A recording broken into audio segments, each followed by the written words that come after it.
चोर पुलिस वाले को बता दिया कि भाई मैं सातिर चोर हूं। चुट्टा बहुत खतरनाक था भाई साहब। पूछे कैसे? डीएसपी गांजा पकड़। अब कहिए भाई कि अब बिना हंसे खबर बता, कैसे बता दें? हंसी नहीं आएगी। डीएसपी साहब गांजा पकड़ने गए थे, अब गाड़ी चोरी करवा चले आए। ये कहाँ डीएसपी हैं, कौन डीएसपी साहब हैं, और ये चोर यही है? अच्छा, पकड़ा गया है। बहुत दिलेर चोर हो भाई, मानना पड़ेगा। मतलब एक तो पहले गांजा उंजा बेचे और फिर डीएसपी साहब को भी नहीं बख्शे। उनकी गाड़ी भी स्कॉर्पियो थी, बोलेरो थी। बताइए, बहुत बड़े चुट्टे हो यार दोस्त। इतनी बड़ी चुट्टाई नहीं करनी चाहिए थी, दो अपराध कर दिया। चलिए, चोर पुलिस का खेल तो आप जानते ही होंगे। चोर और पुलिस के बीच बहुत मजेदार किस्से होते ही रहते हैं।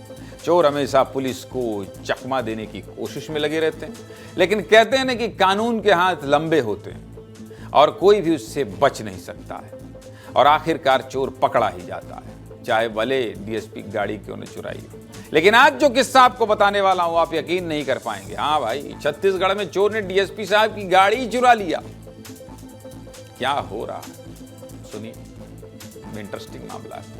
मामला अंबिकापुर का है। जिले का सतीपारा माफ कीजिएगा, सतीपारा इलाका गांजा तस्करी के लिए जाना जाता है। इस इलाके की गली गली में कई सालों से खुलेआम गांजा की बिक्री हो रही है। जब इस बात की जानकारी ट्रेनी डीएसपी निशांत कुर्रे को पता चली तो डीएसपी साहब अपनी टीम के साथ इन गांजा तस्करों को पकड़ने के लिए रवाना होते हैं। मौके पर पहुंचते उन्होंने तस्करों को देखा तो पकड़ने के लिए गाड़ी से उतरते हैं, साथ ही उनकी पूरी टीम दौड़ने लगी।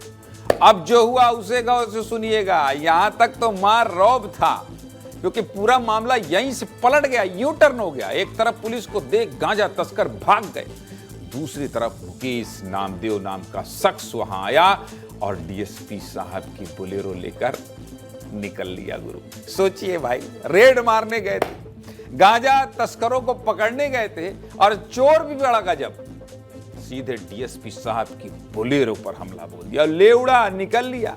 इस पूरी घटना में एक और खास बात है, जिसने पुलिस को चोर का पता बता दिया। जानते ही ये गाड़ी वापस कैसे मिली? दरअसल डीएसपी साहब अपना मोबाइल गाड़ी में ही भूल गए थे। ऐसे में जब डीएसपी साहब ने गाड़ी को मौके पर नहीं देखा तो उन्होंने तुरंत साइबर सेल को इसकी जानकारी दी। फिर क्या था, साइबर सेल ने तुरंत मोबाइल की लोकेशन ट्रेस की और सिर्फ 2 किलोमीटर दूरी पर ही गाड़ी का पता चल गया। दिलीप जायसवाल गाड़ी चोरी करने पहुंचे थे, या गाड़ी चोरी वाली दिखाने आपको दिखा देते हैं? देखिए, रिपोर्ट भेजा है उन्होंने।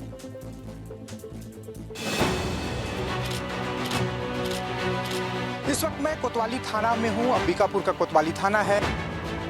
गाड़ी अब से कुछ घंटे पहले चोरी हो गई। शाम को पुलिस की टीम यहां पर पहुंची थी, डीएसपी पहुंचे थे गांजा बेचने और खरीदने वालों को पकड़ने के लिए। ये जगह देखिए, यहीं पर पुलिस की गाड़ी खड़ी थी, इसी गली में खड़ी थी, और उसके बाद आरोपियों को उन्होंने दौड़ाना शुरू किया। तब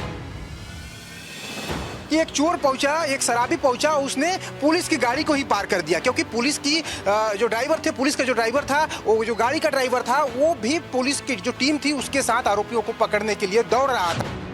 अंबिकापुर का जो राम मंदिर रोड है वहां पर पकड़ा जाता है। ये गली है, आप देखिए, इसी सड़क में चोरी के बाद वो सीधे पहुंचता है। डीएसपी का जो मोबाइल फोन था वो गाड़ी के भीतर था, और लोकेशन ट्रेस जब होना शुरू हुआ तब पता चला कि जो गाड़ी है वो तो राम मंदिर रोड में खड़ी है। इस पूरे मामले की खूब चर्चा हो रही है, हर कोई इसके बारे में बात कर रहा है। वहीं पुलिस ने भी आरोपी को गिरफ्तार कर लिया। सरगुजा रेंज के आईजी दीपक कुमार झा क्या कह रहे हैं, सुनिए। हमारे जो अधिकारी हैं वो इसमें इसी प्रकार के एक नशे के जानकारी मिली थी, मुखबिर से सूचना प्राप्त हुई थी, उसमें कार्रवाई करने के लिए गए हुए थे, और कार्रवाई करने गए थे। इतने में ऐसी जानकारी मिली है कि वो संभवतः कोई और व्यक्ति जो है वो हमारी वाहन, जो पुलिस की वाहन थी, वहाँ पर आ गया था, और उसके संबंध में विस्तृत जांच की जा रही है किस प्रकार से ये लापरवाही हुई है, और उसमें जो व्यक्ति ऐसा कर रहा था उसके खिलाफ एफआईआर दर्ज करके उसको अरेस्ट भी कर लिया गया है। कई बार पुलिस के साथ भी इस तरह की घटनाएं हो जाती हैं।